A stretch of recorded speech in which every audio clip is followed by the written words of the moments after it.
د سلام په وړاندې کولو سره مو پام راګرځوم د نن ورځې تازه مهمو او لنډو خبرونو ته. لومړی خبر: خلیلزاد له قمر باجوه سره پر افغان سولې خبرې کړي. د افغان سولې لپاره د امریکا ځانګړي استازي زلمي خلیلزاد د پاکستان د پوځ له لوی درستیز جنرال قمر جاوید باجوه سره کتلي. د پاکستان پوځ رسنیز دفتر په یوه خبرپاڼه کې ویلي چې خلیلزاد له جنرال باجوه سره د افغان سولې او سیمه ییز امنیت په ګډون پر ځینو مسایلو غږېدلی. په خبرپاڼه کې د خلیلزاد له قوله ویل شوي چې په سیمه کې د پاکستان د پرله پسې هڅو ستاینه کړې. دا په یوه میاشت کې دویم ځل دی چې خلیلزاد پاکستان ته سفر کوي. دویم خبر: ارګ له عبدالله سره د کابینې 50 سلنه ویش نه منو. افغان ولسمشر محمد اشرف غني او پخوانی اجرایه مشر عبدالله ته نږدې سرچینې وایي روانه اونۍ د دواړو ترمنځ د یوې سیاسي هوکړې د لاسلیک کېدو ډېر امکان شته.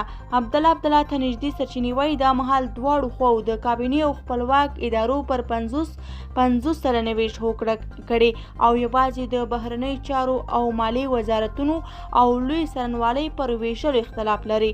دریم خبر: د کندهار ولایت مطبوعاتي دفتر د یوې خبرپاڼې په خپرولو سره خبر ورکړی چې دغه ولایت د والي حیات الله حیات د کرونا ټسټونه له معایناتو وروسته مثبت شوي او نوموړی د کرونا وبا په ناروغۍ اخته شوی.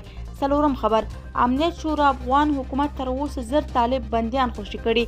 د ملي امنیت شورا وایي د سولې پروسې د پرمختګ او له کرونا ناروغۍ څخه د مخنیوي په موخه تر اوسه پورې د ولسمشر د فرمان له مخې د افغانستان له زندانونو څخه 1000 تنه طالب بندیان خوشي شوي.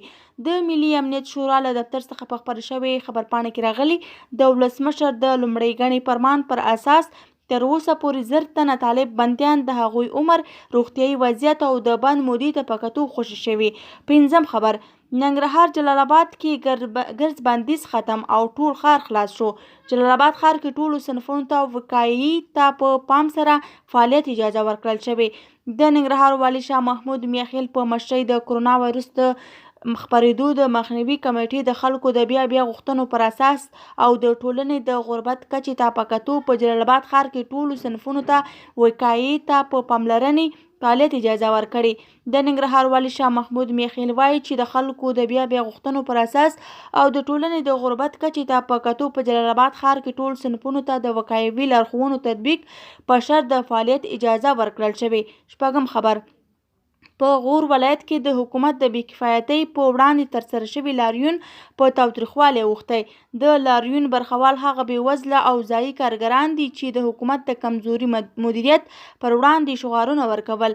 د دوی په خبره د کرونا وایرس له خپرېدو سره هممهاله په هېواد کې بیکاري او بېوزلي ډېره شوې خو حکومت د مرستو په رسولو کې ناکام دی.